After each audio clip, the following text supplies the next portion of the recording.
হরে কৃষ্ণ। আমি আবুধাবি থেকে ঐশিকা। আজকে আমি মহাভারত থেকে কর্ণ ও অর্জুনের একটি কাহিনী আপনাদেরকে বলে শোনাবো। কর্ণের রথের চাকা মাটিতে বসে গেলে তিনি তা মাটি থেকে তোলার জন্য রথ থেকে নিচে নামেন। এই সময় তিনি নিরস্ত্র ছিলেন। ভগবান শ্রীকৃষ্ণ তৎক্ষণাৎ অর্জুনকে কর্ণের ওপর বাণ মেরে তার হত্যা করার নির্দেশ দেন। অর্জুনও ভগবানের কথা মতো কর্ণকে লক্ষ্য করে একের পর এক বাণ নিক্ষেপ করেন, যা কর্ণকে ভয়ঙ্করভাবে বিদ্ধ করে।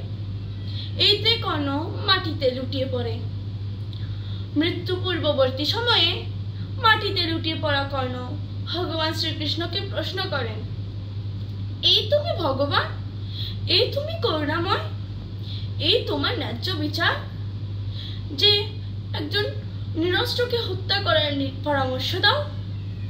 সচ্চিদানন্দময় ভগবান শ্রীকৃষ্ণ স্মিত হেসে জবাব দেন, চক্রবহে অর্জুন পুত্র অভিমন্যু ও নিরস্ত্র হয়ে গেছিল যখন সকলে মিলে তাকে নৃশংসভাবে হত্যা করেছিলে।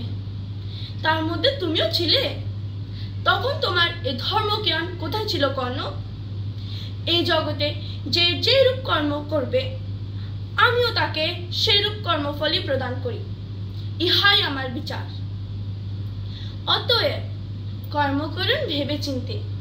আপনি আজ কাউকে কষ্ট দিলে, যন্ত্রণা দিলে, অবজ্ঞা করলে, কারো দুর্বলতার সুযোগ নিলে, তাহলে আগামীতে আপনার জন্য সেই একই কর্মফল অপেক্ষা করে থাকবে এবং স্বয়ং ভগবান শ্রীকৃষ্ণ তিনি তা আপনাকে প্রদান করবেন।